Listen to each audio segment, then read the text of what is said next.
This question.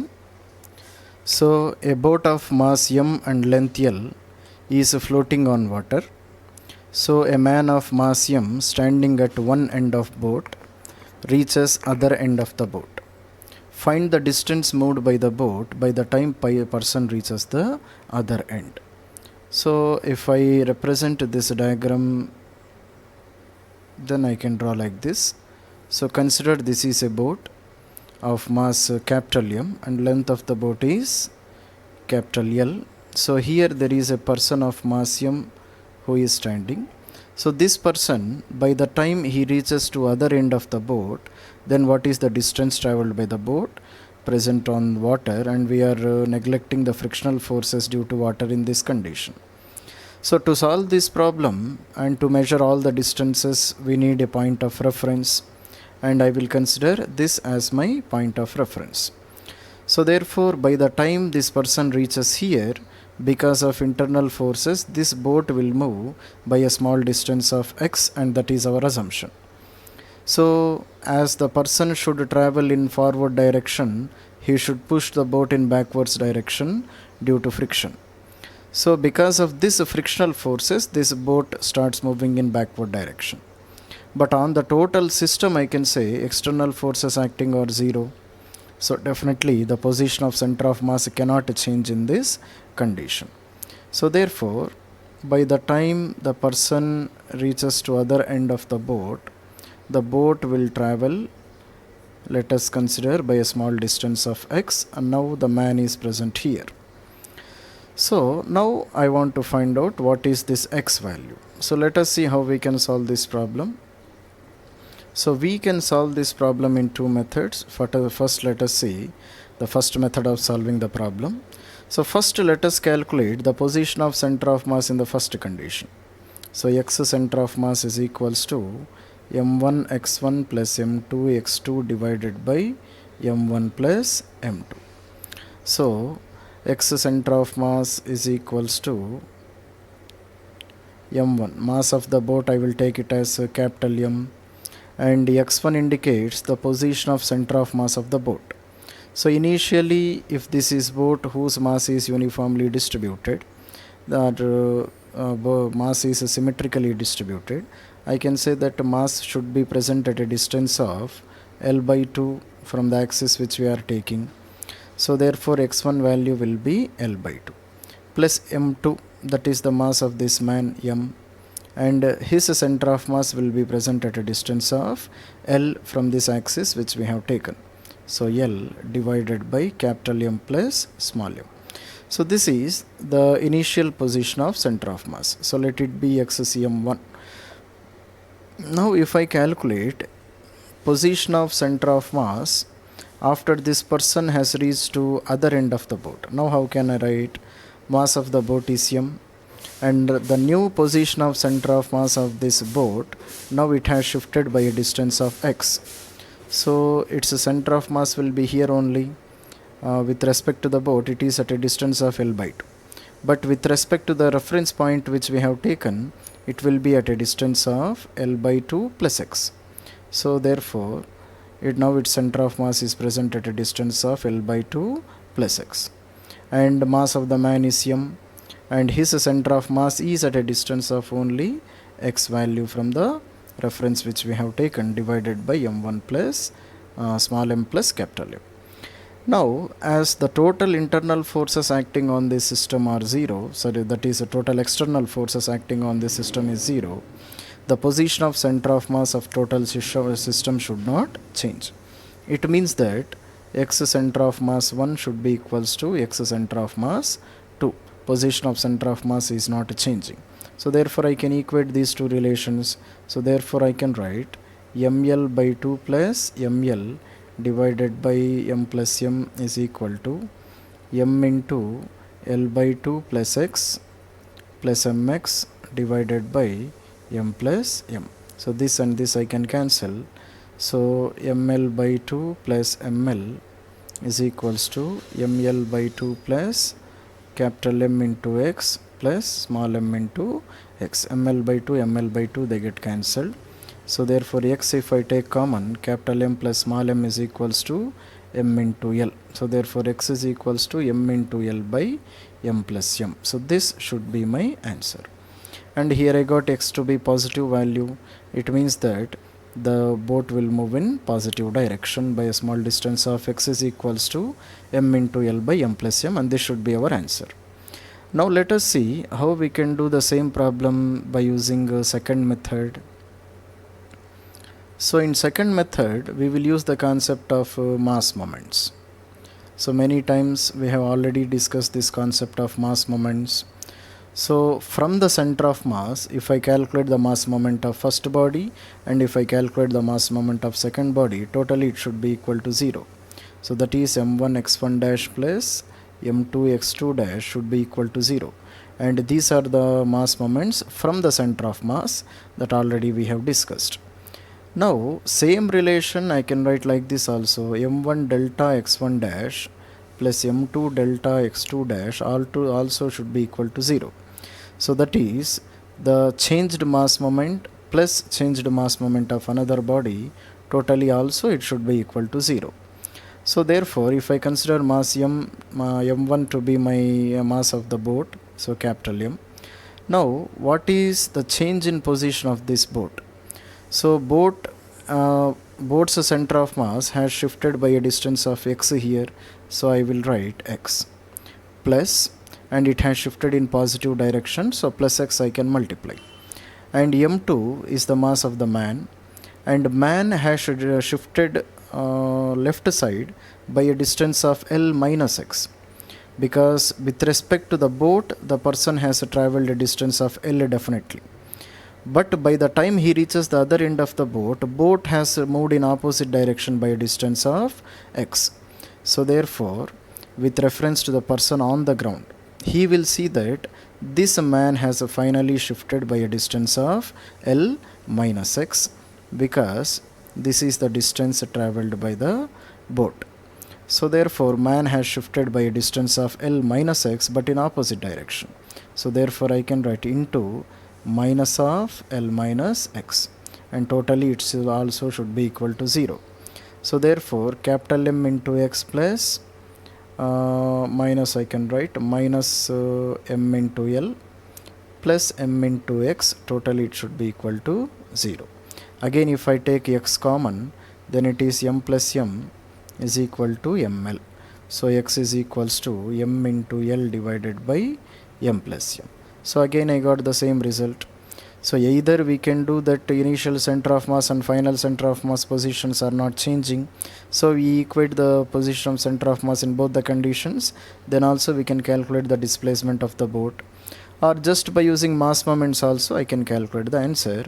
So this is a very simple method of solving, because here we use the less number of steps to solve this problem. Students, so let us see this question. So block M2 is shifted by a small distance x to the left, and then it is released. Initially the spring was in relaxed position. This M2, by using some force, we are pushing this one by a small distance of x, that is a spring will be compressed by a distance of x. Then we are releasing this mass M2. Then find the velocity of center of mass of the system after block 1 breaks off from the wall. So that is when the instant this m1 is ready to break off from the wall, we are supposed to find out the velocity of the center of mass. So let us see how we can do this calculation. So when we release this mass, initially this spring was storing some potential energy which is equals to half k x square. So when the spring comes to the relaxed position, this total potential energy will be released in the form of kinetic energy of this mass m2. So therefore in the relaxed position I can say half kx square will be converted into half into m2 into k square v square, half mv square. This is how I can write. So at the relaxed position, velocity of this mass m1 is still 0, and this total kinetic potential energy of the spring has converted into kinetic energy of this mass. So from this, if I can calculate the velocity of this mass m2, then v square is equals to kx square divided by m2. So therefore v is equals to x into root k by m2. Now if I calculate the velocity of center of mass, we know it is equals to m1 v1 plus m2 v2 divided by m1 plus m2. So at this instant, when spring is in relaxed position, velocity of this mass is 0 and velocity of this mass is v here. So therefore velocity of center of mass is equals to m1 into 0 plus m2 into v2 value is, so this is nothing but v2 here. So x into root k by m2 divided by m1 plus m2. So velocity of center of mass is equals to, so m2 into x into root of k by m2 divided by m1 plus m2. So therefore velocity of center of mass is equals to, so here we have m2 and here we have root m2. So therefore it can be written as x is equals to square root of m2 into k divided by m1 plus m2. So this is the velocity of center of mass when the spring is when spring comes into relaxed position, when the mass m1 is ready to break off from the wall. Dear students, so let us see this question. So a uniform rod of mass m and length L is tied to a vertical axis. The rod rotates in horizontal plane with an angular velocity omega. So what is the force exerted by the axis on the rod? So if I represent this question diagrammatically, I can represent like this.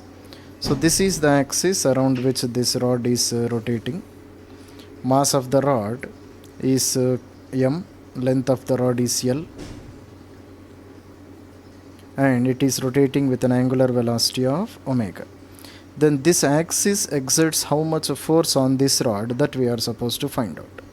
So if it would have been a point body, then I can say that if I neglect the mass of this string, mass of this body is m and it is present at a distance of L, then to make this body to move in a circular path, centripetal force is required, and this axis should provide that centripetal force. Then here centripetal force can be written as mr omega square.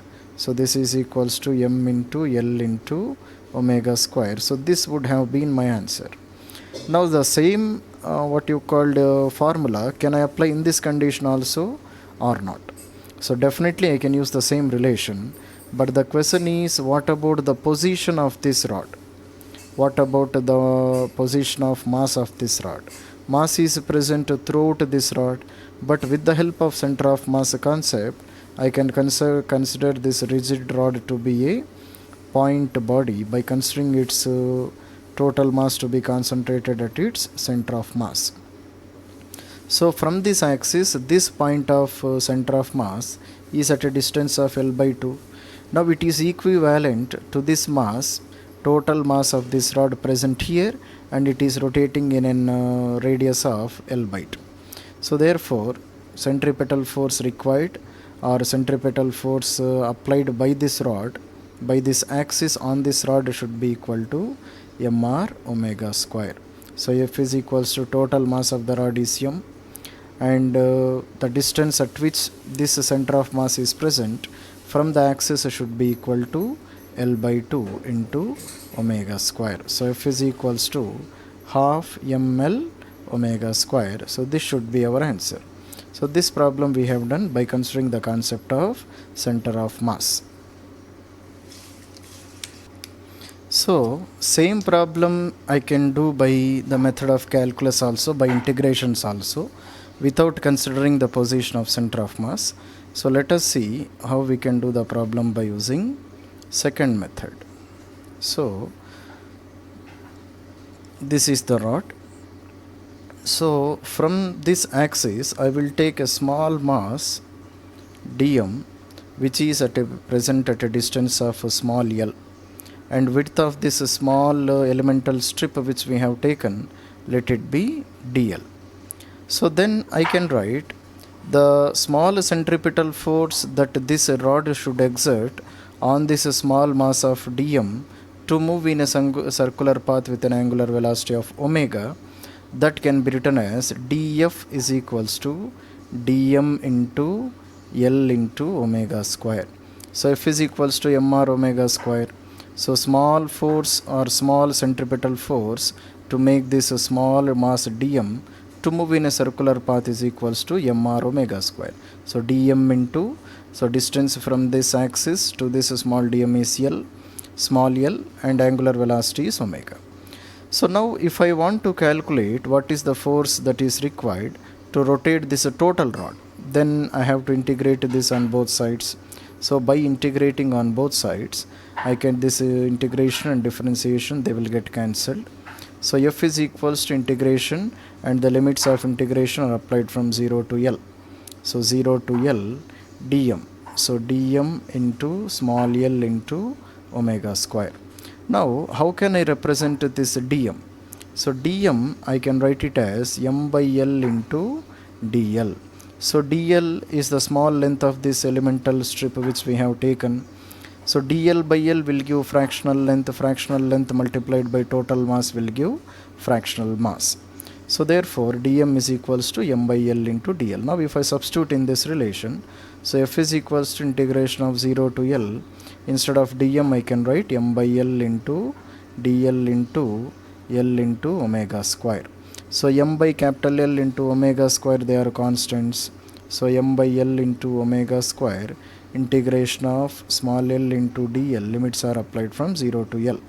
So f is equals to m by l into omega square into integration of l is l square by 2, and limits if I applied from 0 to L, then our answer should be m by l into omega square into l square divided by 2. So 1 L and 1 square gets cancelled. So the force required is equals to half m into L into omega square. So again we get the same relation which we have calculated by using the concept of center of mass. This is a wedge on which a body of on block of small m is present, and here all the surfaces are considered to be smooth surfaces. So by the time this small m reaches this foot of this wedge, we are supposed to find out what is the displacement of this capital M. So if I consider the forces acting along x-axis and y-axis, along the y-axis external forces are definitely present and they are gravitational forces. So definitely along the y-axis the position of center of mass will change.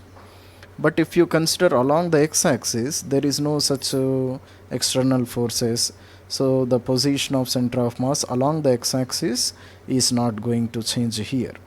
So therefore, if this body will move by a distance of some distance towards the right direction, then definitely to keep the center of mass at the same position in the x coordinate, this wedge should move in backwards direction by a small distance of x. So if I draw that new diagram, then this is how I can draw this diagram. So this is my initial position. So here this block was present m, and this is the wedge whose mass is capital M, this is angle theta. So definitely I can say this should be our new diagram. So that is, by the time this block reaches here, so this wedge should have moved by a distance of x. So therefore, if I can apply the concept of mass moments, then I can write m1 x1 dash plus m2 x2 dash should be equal to 0. So that is around the center of mass. So for these two bodies, center of mass should be present at some point. So across that center of mass, if I consider the mass moments of these two bodies, then total mass moments should be equal to 0. But as these bodies, both of them are moving, so definitely I can write along the x-axis m1 delta x1 dash plus m2 delta x2 dash, totally it should be equal to 0. Now let us see what is the displacement of this mass m here. So initially it is given h is height of this wedge is h here, and I will consider the length of this inclined plane to be L. So this L, according to this theta, if I split into two components, then I can write this is L cos theta and this is L sin theta. So therefore I can write H is equals to L sin theta in this condition. So therefore by the time this block reaches here, to the observer who is present on the ground, what is the displacement of this block M with respect to the observer who is present on the ground along the x-axis. So actually with respect to the wedge along the x-axis, he has moved by a distance of L cos theta. But by this time wedge has moved backwards by a distance of x here. So therefore his displacement should be equal to L cos theta minus x. So therefore this block M has moved by a distance of L cos theta minus x towards the right side direction with respect to the observer present on the ground, and in positive direction, because I will consider this direction to be my positive direction and this direction to be my negative direction. So therefore I will write M into delta x. So delta x is L cos theta minus x plus, now M2 is mass of this wedge, which is a capital M, and this wedge has moved backwards by distance of x here. So minus x should be equal to 0. So therefore ml cos theta minus mx minus capital M into x should be equal to 0. So therefore x into capital M plus small m is equals to ml cos theta. So x into m plus m can be written as m into, now L can be written as h by sin theta here, because L sin theta is equals to h. So therefore instead of L I can write h by sin theta into cos theta. So therefore x is equals to mh cot theta divided by m plus m. So this should be our answer. So actually here already we have taken x value to be negative, so therefore I got answer to be positive. If here I should have taken, if I would have taken x value to be positive, then the answer which I should have got should have been negative.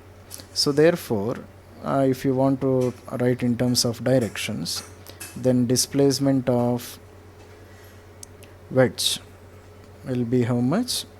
It is equals to, x is equals to minus h cot theta divided by m plus m. So this should be our answer. So two balls A and B of equal masses are projected upwards simultaneously, one from the ground with a speed of 50 meters per second and other from a height of 40 meters from the ground. So its initial speed is 30 meters per second. So find the maximum height attained by the center of mass. That is the question. So here we can draw this diagram. For example, if I take this reference as my ground, so from here one body of mass m, because he said equal masses, so I will take one mass to be m. So this is projected upwards with a speed of 50 meters per second and other from a height of 40 meters. So this is my second height. So let this height be equal to 40 meter. So from this 40 meter another body of same mass m, now it is projected upwards with a velocity of 30 meters per second in upwards direction only. So find the maximum height attained by the center of mass. So h max of the center of mass we are supposed to find out. So definitely first of all let us see what will be the acceleration of center of mass. So acceleration of this body will be minus g, acceleration of this body also will be minus g only, because on both of them the only acceleration which is acting is only acceleration due to gravity. So therefore definitely acceleration of center of mass also should be minus g only, or we can prove mathematically also. So acceleration of center of mass is equals to m1 a1 dash plus m2 a2 dash divided by m1 plus m2. So acceleration of center of mass is equals to m1 into minus g plus m2 into minus g divided by m1 plus m2. So if I take minus g common, so m1 m2 gets cancelled. So the result which I will get is acceleration of center of mass is minus g. So therefore I can use the relation v center of mass square minus u center of mass square is equals to 2 into acceleration of center of mass into h maximum height reached by the center of mass. So final velocity of center of mass must be equal to 0. Now what about the initial velocity of center of mass? That again we are supposed to find out. So initial velocity of center of mass is, again we can use the relation of motion of center of mass, that is m1 v1 dash plus m2 v2 dash divided by m1 plus m2. So u center of mass is equals to this is u1 initial velocities I can write. So mass is m, initial velocity of the first body is 50. So m2 is also m and its initial velocity is 30 divided by m plus m is 2m. So initial velocity of center of mass is m. If I take a common, then it is 50 plus 30 into m divided by 2m. So m gets cancelled. So 80 by 2 is equals to 40 meters per second. So this will be the initial velocity of my center of mass. Now after reaching to the maximum height, final velocity of any body should become 0. So final velocity of center of mass is also 0. So now if I substitute in this relation, the answer which I will get is 0 minus 40 square is equals to 2 into minus g into h max. So therefore h max is equals to minus 1600 divided by 2 into minus 10. So minus 1600 divided by minus 20. So 2 gets cancelled, minus gets cancelled. So 80 meters is the maximum height. But initially center of mass was not present on the ground, because for these two bodies center of mass will be present somewhere at the center, and that position of center of mass we can easily calculate that it is equals to 20, because these two masses are equal masses. Definitely center of mass must be present exactly at the distance of 20 meters from the ground. So from here again the center of mass will travel to a distance of 80 meter. So from the ground the total position of center of mass must be equal to 80 plus 20 is equal to 100 meter. Or always I can calculate the initial position of center of mass by calculating x center of mass, or in this condition I will calculate y center of mass is equals to m1 y1 plus m2 y2 divided by m1 plus m2. So y center of mass is equals to m into initial position of this body was 0 plus m2. So m into the initial position of first body was at a distance of 40 divided by m plus m is 2m. So y center of mass is equals to 20 meters. So therefore total maximum height reached by the center of mass is equals to 20 plus 80 is equal to 100 meter. So this should be our answer. So dear students, so this is the given question. So a block is released from top of a hemispherical surface. So determine the displacement of wedge as a function of theta, which is the angle covered by this block. So here if I consider x-axis and y-axis, along the y-axis definitely there are external forces, gravitational forces are acting. So along the y-axis the position of center of mass will definitely change. But if you consider along x-axis, there are no external forces. So therefore the displacement of position of center of mass along the x-axis will be 0. So therefore if this block, if it comes here by an angle of theta, then definitely the block, the hemisphere should move in opposite direction, so that the position of center of mass along the x-axis remains constant. So therefore if this is the original position of this block M, now if I draw a new diagram, then this should be my new diagram. So that is, this block has reached up to here, which is making an angle of theta with respect to the vertical. And this wedge has, or hemisphere has displaced by a distance of x here. So therefore, if I use the concept of mass moments, then I can write m1 x1 dash plus m2 x2 dash should be equal to 0. So therefore, here positions are changing, so therefore I can write m1 delta x1 dash plus m2 delta x2 dash should be equal to 0. So m1 I will consider the mass of this hemisphere, which is capital M. So this is moving backwards by a distance of x here. So I will write minus x plus m2 is the mass of this block which we are taking, so small m. And now it is displaced by how much distance? So actually, with respect to this hemisphere, in x direction, this block is displacing by a distance of r sine theta. How can I calculate this one?